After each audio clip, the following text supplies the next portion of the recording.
اب اگر پریشانی کے بعد توسل کیا جائے اور توسل کا نتیجہ نہ نکلے پھر توسل کیا جائے تو یہ خود عبادت ہے اور ایمان کو ظاہر کرتی ہے. دعا پریشانی کے بعد دعا مانگی جائے تو یہ خود علامت ہے کہ ہم خداوند تبارک و تعالیٰ کی قدرت کے قائل ہیں. اور اگر اس کے بعد بھی دعا قبول نہ ہو پھر دعا مانگی جائے تو اس بات کی علامت ہے کہ ہم اللہ سبحانہ و تعالیٰ کو علیم حکیم مانتے ہیں کہ اس کی مصلحت ہوتی تو قبول کر لیتا, نہیں کی اب میں دوسری دعا مانگ رہا ہوں. یہی وجہ ہے کیا ہے روایتوں میں کہ روز قیامت جب نامہ اعمال کھلے گا تو بعض مومنین پریشان ہوئے کہیں گے کہ اتنے اچھے اعمال تو ہمارے نہیں ہیں, یہ اتنی زیادہ نیکیاں کہاں سے آئی؟ تو جواب ملے گا کہ وہ دعائیں جو تم نے مانگی تھیں اور قبول نہیں ہوئیں یہ ان کے بدلے نیکیاں ہیں. تو مومن یہ کہے گا کاش میری کوئی دعا قبول نہ ہوئی ہوتی. تو دعا خود ایک پریکٹیکلی عبادت ہے, عمل ہے, اور عقیدہ جھلکتا ہے کس صورت میں کہ ہم فقیر ہیں وہ غنی ہے, ہم نہیں کر سکتے وہ سب کچھ کر سکتا ہے. اینن یہی جھلک نظر آتی ہے ولایت کی کب توسل کی صورت میں کہ اسی اللہ سبحانہ و تعالی نے, ہم میں سے کوئی ایسا نہیں ہے کہ رسول کے بارے میں کہے کہ ان کے پاس جو طاقت ہے وہ ان کی اپنی ہے. کوئی کہتا ہے ایسا شیعہ؟ کوئی ایسا کہتا ہے کہ اللہ الگ تھا یہ پہلے سے الگ تھے؟ نہ, ہم کہتے ہیں کہ اللہ نے ان کے نور کو خلق فرمایا, اللہ نے ان کو طاقت دی, اللہ نے ان کو یہ مقام دیا. بس جس طرح سے دعا کرنے کے بعد ایک عقیدہ ظاہر ہوتا ہے کہ دعا کے بعد یہ عقیدہ نظر آتا ہے کہ خداوند تعالی قادر ہے اور ہم فقیر ہیں اور وہ علیم حکیم ہے, اینن یہ جلوہ نظر آتا ہے توسل کے بعد. تو یہ جان لیں کہ دعا کرنا ایک عبادت ہے اور اس کا ثواب ہے اور اس سے روح مضبوط ہوتی ہے اور اس سے عقیدہ مضبوط ہوتا ہے, چاہے دعا قبول ہو یا نہ ہو. اسی طریقے سے توسل میں ہے, اور اگر دعا قبول نہ ہو اور اس کے بعد دعا مانگی جائے تو یہ اور زیادہ روح کو نکھارتا ہے کہ ہم ابھی اللہ سبحانہ و تعالیٰ سے غافل نہیں ہوئے, ناراضی نہیں ہیں, اس کو عادل مانتے ہیں, علیم حکیم مانتے ہیں اور نا امید نہیں ہوئے. کہ گناہوں میں سے بدترین گناہ نا امیدی ہے. اینن یہی جھلک نظر آنی چاہیے کہ ہم رسول سے نہ غافل ہوئے نہ امید ہوئے. ان کی مصلحت تھی توسل قبول ہوا, ان کی مصلحت ہوئی تو توسل نہیں قبول ہوا. صلوات پڑھیں بر محمد و آل محمد.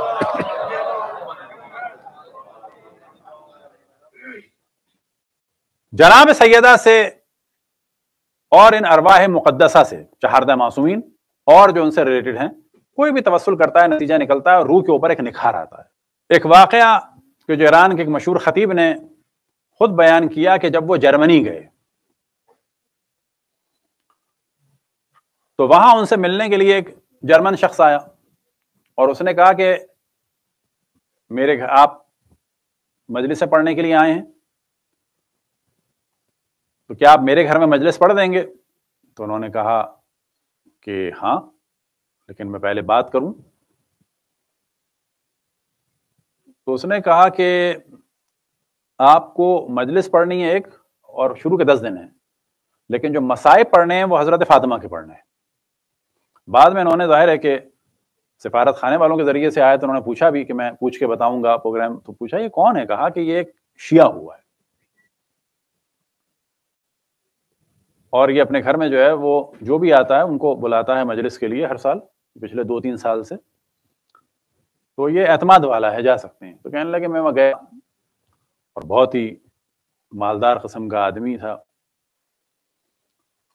جب اس نے پھر تاکید کی کہ آپ کو جو فائنل ذکر کرنا ہے وہ حضرت فاطمہ کا کرنا ہے, میں نے کہا کہ وجہ کیا ہے, یہ تو ایام محرم ہے. تو اس نے وجہ بتائی کہ, اور وہ آپ وجہ سمجھ سکتے ہیں یہاں کے حالات کو اور یہاں کے مالداروں کے پرابلم کو ذہن میں رکھتے ہوئے. آج بھی بات ہو رہی تھی کہ یورپ اور امریکہ کا جو مالدار شریف آدمی ہے وہ سب سے زیادہ پریشان ہے اگر وہ اچھے خاندان کا ہے, کیونکہ اگر وہ ناجائز تعلق رکھتا ہے تو اس طبقے میں بھی ان کو بری نگاہ سے دیکھا جاتا ہے کہ یہ آدمی اچھا نہیں ہے. اور جو بیچارہ شادی کرتا ہے تو ہاف اور ہاف کے چکر میں بیچارہ خود ہی زیرو ہو جاتا ہے. سب سے زیادہ پریشان بزنس مین, اسے پتا ہے کبھی بھی کچھ بھی ہو جائے گا. تو یہی حال ظاہر ہے جرمنی کا بھی رکھیں. تو بزنس مین تھا, تھوڑی دیر میں اس نے شادی کی اور شادی کے پھر بعد بچہ ہوا. یہ بھی آپ جانتے ہیں کہ مسائلیاں ہیں کہ دونوں لیٹ ہیں اور بچہ ہوا ہے تو ایک بیٹی ہوئی.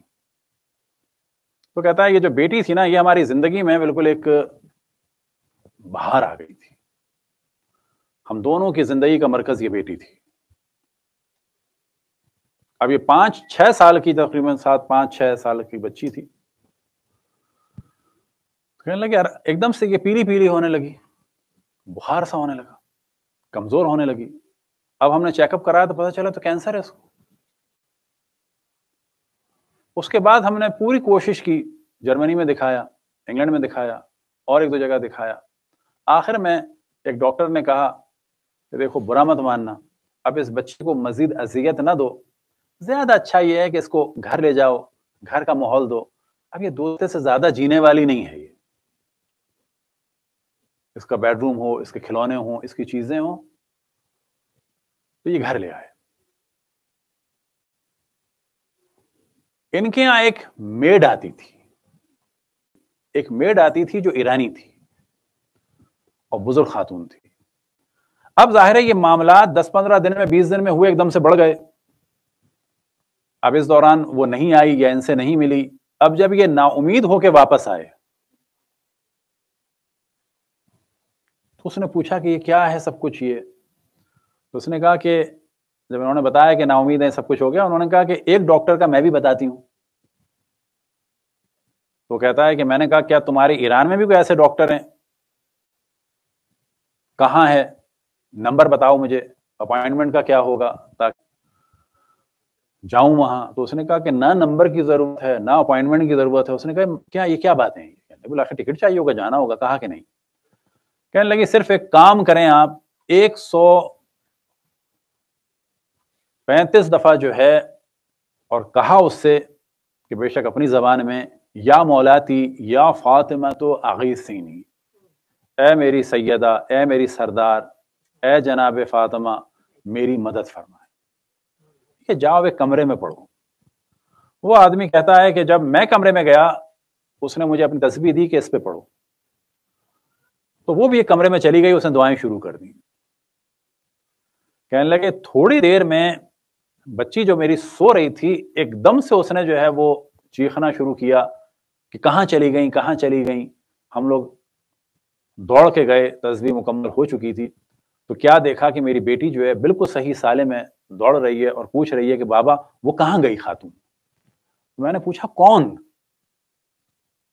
کہا کہ ایک عورت آئی تھی, ابھی خاتون آئی تھی,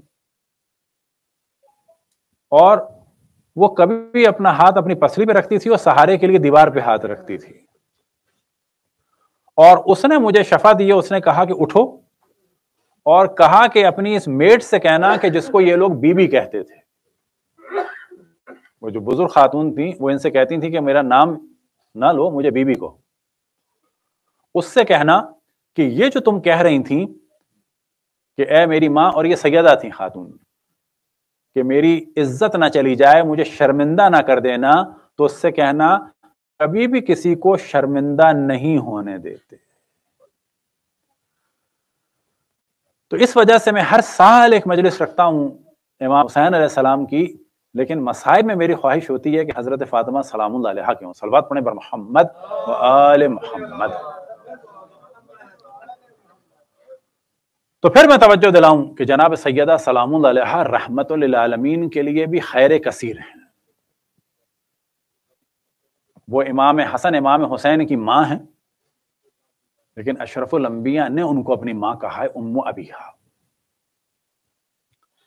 وہ امام بھی نہیں ہیں اور نبی بھی نہیں ہیں, لیکن جب تعارف ہوتا ہے ان کا تو اس صورت میں ہوتا ہے ہم فاطمہ تو و ابوہا و بعلہا و بنوہا.